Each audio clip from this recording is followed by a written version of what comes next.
Assalamualaikum warahmatullahi wabarakatuh. Nama saya Wan Nur Amira binti Wan Azman. Saya dari kelas IC 1104CA. Nombor matrik saya 2019273622. Pada hari ini, saya bersama rakan-rakan saya ingin membentangkan tajuk puasa dan ibadah yang disyariatkan di dalamnya.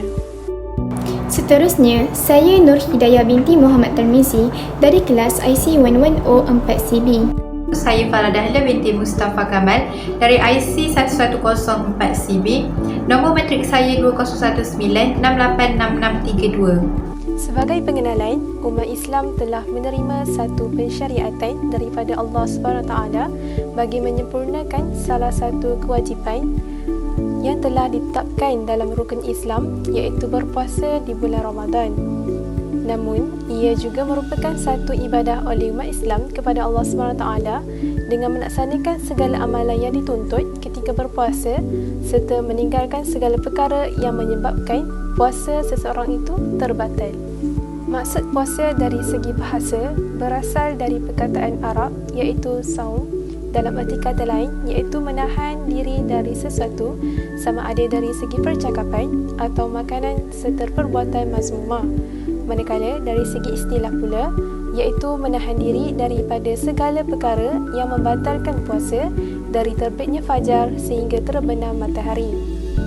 Antara salah satu dalil Al-Quran yang menegaskan supaya seluruh umat Islam berpuasa di bulan Ramadan iaitu dari petikan surah Al-Baqarah ayat ke-183.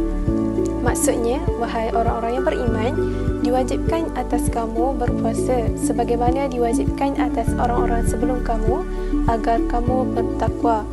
Dengan dalil tersebut akan meningkatkan lagi keyakinan bagi seluruh umat Islam terhadap Allah SWT bahawa setiap yang diperintahkan akan memberi kebaikan kepada mereka. Seterusnya ialah jenis-jenis puasa. Jenis-jenis puasa terbahagi kepada 4, iaitu yang pertama puasa wajib, yang kedua puasa sunat, yang ketiga puasa makruh dan yang keempat puasa haram. Puasa wajib merupakan puasa yang mesti dilakukan oleh umat Islam di dunia ini, dan jika seseorang itu meninggalkan puasa wajib ini, ianya akan mendapat dosa kecuali jika mempunyai sebab-sebab yang tertentu. Antara contoh-contoh puasa wajib ialah yang pertama puasa Ramadan. Puasa Ramadan merupakan puasa yang wajib dilakukan oleh semua umat Islam yang telah akil baligh dan mempunyai akal yang sihat. Puasa Ramadan ini wajib dilakukan selama sebulan pada setiap tahun, iaitu pada bulan Ramadan. Akan tetapi, terdapat beberapa pengecualian terhadap orang-orang yang tertentu, sebagai contoh orang yang bermusafir, orang yang sakit, perempuan yang haid atau nifas dan juga orang yang sudah terlalu tua. Puasa Ramadan ini jika ditinggalkan perlu diganti balik pada hari yang lain atau dengan membayar fidyah. Seterusnya, yang kedua ialah puasa kafarat. Puasa kafarat merupakan denda yang wajib dilakukan oleh seseorang yang telah melanggar hukum yang telah ditetapkan oleh Allah. Antara sebab-sebab seseorang itu didenda melakukan puasa kafarat adalah kerana telah melanggar sumpah atau seseorang yang sedang berihram membunuh binatang buruan. Seterusnya, yang ketiga ialah puasa nazar.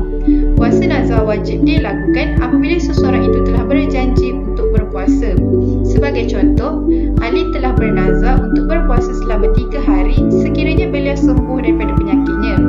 Maka sekiranya beliau sembuh daripada penyakitnya, beliau perlulah berpuasa selama 3 hari kerana beliau telah bernazar.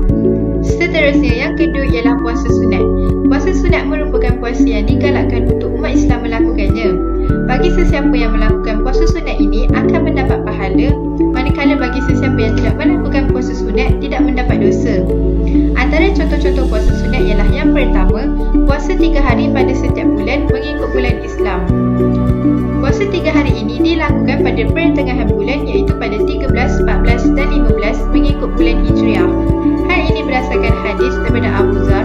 Nabi SAW bersabda padanya, "Wahai Abu Zar, sekiranya engkau ingin berpuasa pada setiap bulannya, maka berpuasalah pada 13, 14 dan 15 mengikut bulan Hijriah." Seterusnya, yang kedua ialah puasa pada hari Isnin dan Khamis. Rasulullah SAW sering berpuasa pada hari Isnin dan Khamis. Berdasarkan hadis daripada Abu Hurairah, Nabi SAW bersabda, "Amalan dibentangkan pada setiap hari Isnin dan Khamis, maka aku lebih suka amalanku dibentangkan ketika aku sedang berpuasa."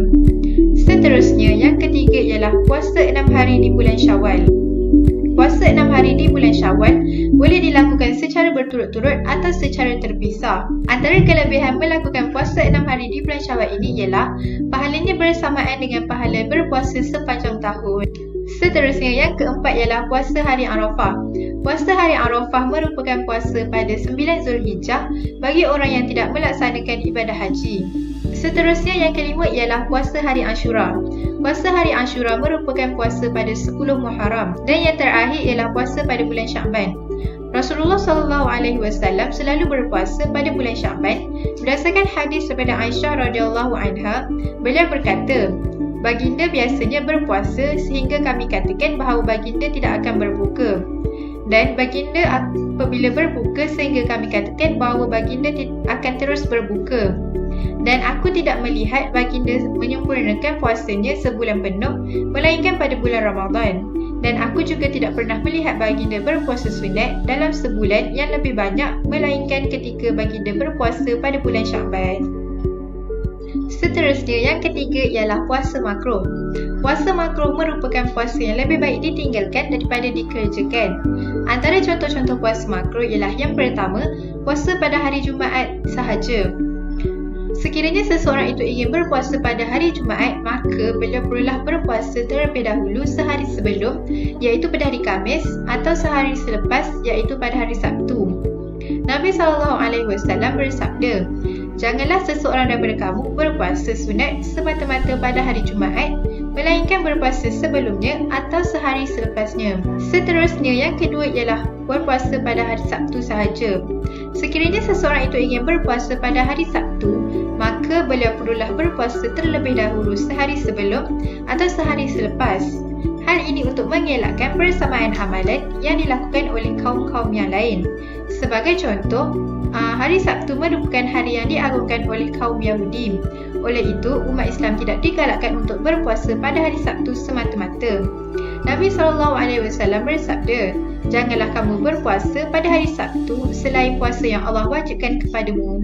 Seterusnya, yang ketiga ialah berpuasa sepanjang tahun. Makruh berpuasa sepanjang tahun, lebih-lebih lagi bagi mereka yang bimbang akan bahaya terhadap dirinya atau bimbangkan hak orang lain. Nabi SAW bersabda, tidak ada puasa bagi sesiapa yang berpuasa selama-lamanya. Yang terakhir ialah puasa haram. Puasa haram merupakan puasa yang tidak mendapat pahala serta berdosa jika dilakukannya. Antara contoh-contoh puasa haram ialah yang pertama, puasa pada 1 Syawal, iaitu pada Hari Raya Aidilfitri. Pada hari tersebut merupakan hari untuk meraihkan kemenangan umat Islam setelah sebulan berpuasa. Seterusnya, yang kedua ialah puasa pada 10 Zulhijjah, iaitu pada Hari Raya Aidil Adha. Pada hari tersebut diharamkan untuk berpuasa dan disunatkan untuk menyembelih haiwan korban dan membagikannya kepada keluarga dan fakir miskin.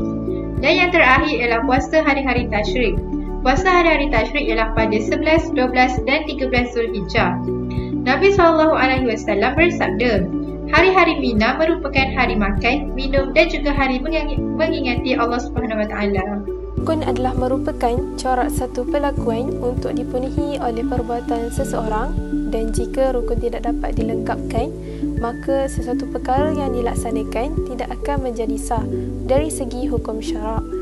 Dalam hal ini, rukun puasa terbahagi kepada dua perkara yang wajib dilakukan oleh seorang Muslim agar ibadah puasa yang dikerjakan menjadi sah. Rukun yang pertama iaitu niat.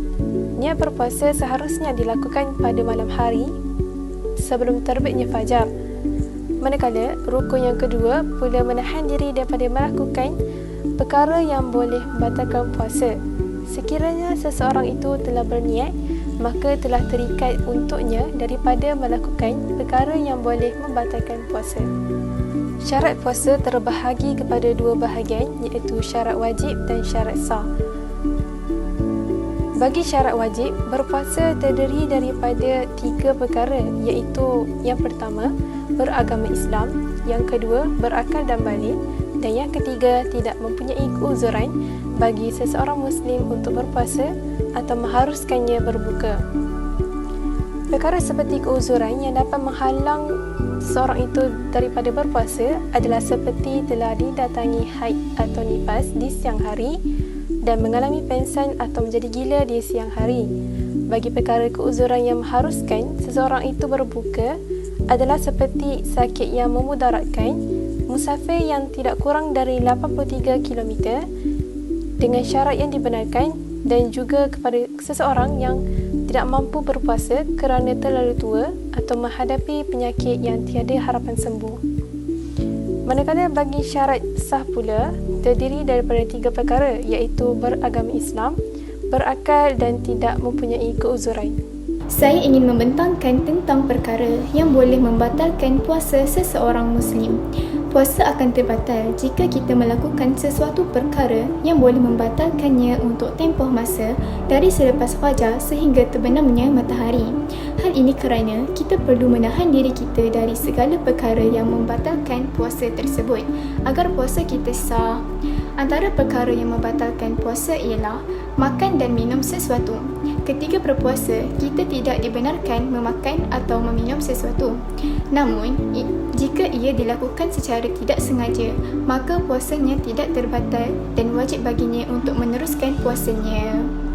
Yang kedua ialah dengan memasukkan sesuatu ke dalam rongga dengan secara sengaja. Contohnya seperti memasukkan jari ke dalam dubur, hidung, telinga serta menelan kahak. Seterusnya, memasukkan jari ke dalam mulut dengan sengaja sehingga memuntahkan sesuatu. Yang keempat ialah lelaki dan wanita yang melakukan persetubuhan juga boleh menjadikan puasa mereka terbatal. Untuk yang sudah berkahwin, suami wajib untuk membayar denda dengan membebaskan hamba ataupun puasa 2 bulan berturut-turut ataupun memberi 60 orang fakir miskin makanan. Yang kelima pula ialah lelaki yang sengaja mengeluarkan air mani mereka juga dapat membatalkan puasa. Namun, air mani yang terkeluar semasa tidur dan air mazi dimaafkan. Untuk wanita haid pula, haid yang keluar walaupun masih ada waktu berbaki juga menjadikan puasanya terbatal dan wajib ke atasnya untuk menggantikan puasanya. Akhir sekali ialah murtad, seorang Muslim yang keluar dari Islam semasa puasa dan memasuki Islam semula wajib untuk menggantikan puasanya. Lanjutnya ialah kifarah puasa. Kifarah puasa merupakan denda yang dikenakan ke atas seorang suami yang melakukan persetubuhan secara sengaja dengan isterinya semasa siang hari pada bulan puasa. Allah Subhanahu wa Ta'ala sudah berfirman dalam surah Al-Baqarah ayat 187 yang bermaksud, kemudian sempurnakan puasa itu sehingga waktu malam ataupun maghrib.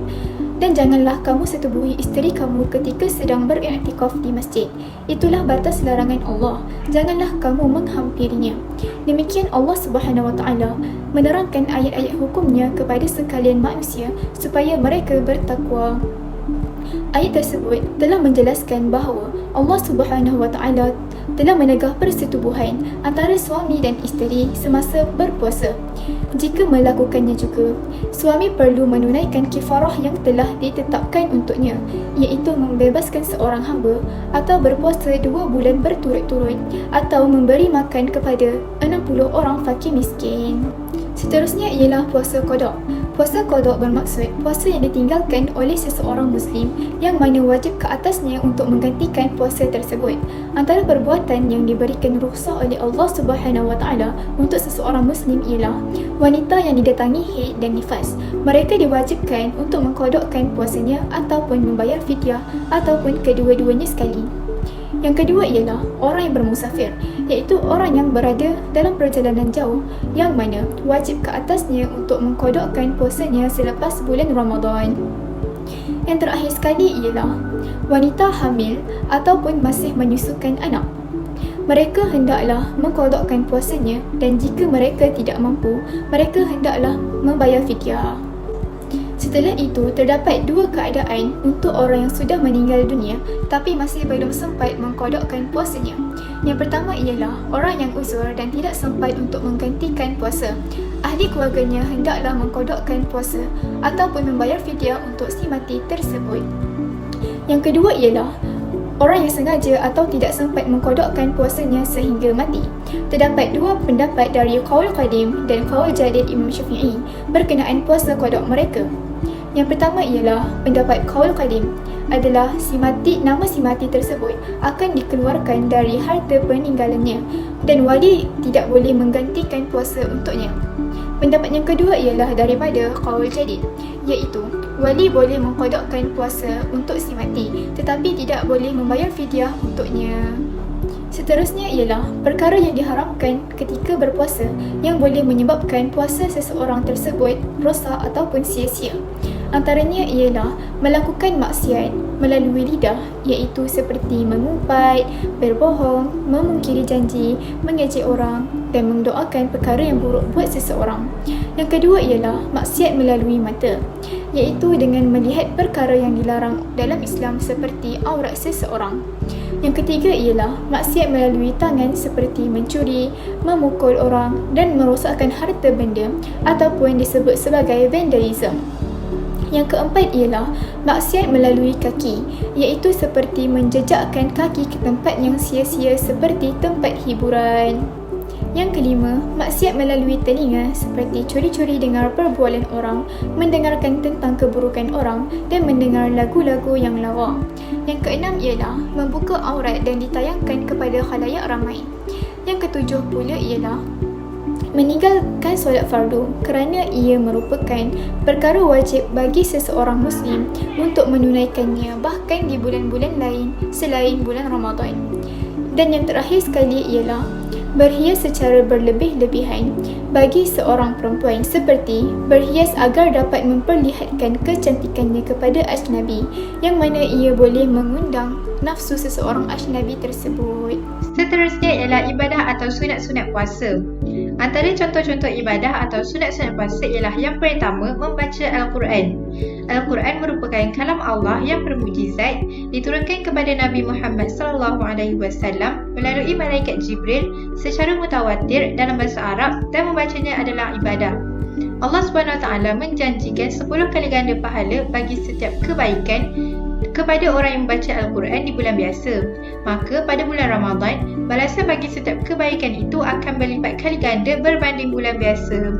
Seterusnya, yang kedua ialah bersedekah. Bersedekah ialah pemberian oleh seseorang kepada orang lain yang memerlukan dengan tujuan untuk mendekatkan diri kepada Allah SWT, sama ada pemberian itu ditujukan kepada fakir miskin, sanak saudara maupun untuk kepentingan fisabilillah. Allah SWT sangat memuliakan orang yang suka bersedekah dan berjanji akan memberikan balasan yang hebat kepada mereka. Seterusnya, yang ketiga ialah Qiyamul Lail. Qiyamul Lail merupakan beribadah malam, iaitu bangun pada 2/3 malam atau 1/3 akhir malam untuk beribadat kepada Allah SWT. Umat Islam sangat digalakkan untuk melakukan Qiyamul Lail pada 10 malam terakhir di bulan Ramadan kerana terdapatnya malam Lailatul Qadar di antara 10 malam tersebut. Malam Lailatul Qadar ini adalah lebih baik daripada 1000 bulan. Seterusnya, yang terakhir ialah solat tarawih. Solat tarawih merupakan solat yang dilakukan setelah menunaikan solat fardu isyak dalam bulan Ramadan. Solat sunat tarawih ini sangat istimewa kerana ianya hanya ada pada bulan Ramadan sahaja. Solat sunat tarawih ini boleh dilakukan sebanyak 8 rakaat atau 20 rakaat dan diikuti dengan solat sunat witir. Sebagai penutup, umat Islam berperanan dalam menjalankan tanggungjawab untuk melaksanakan ibadah puasa di bulan Ramadan agar meningkatkan lagi ketakwaan selain mendapat kesejahteraan hidup daripada Allah SWT di dunia maupun di akhirat.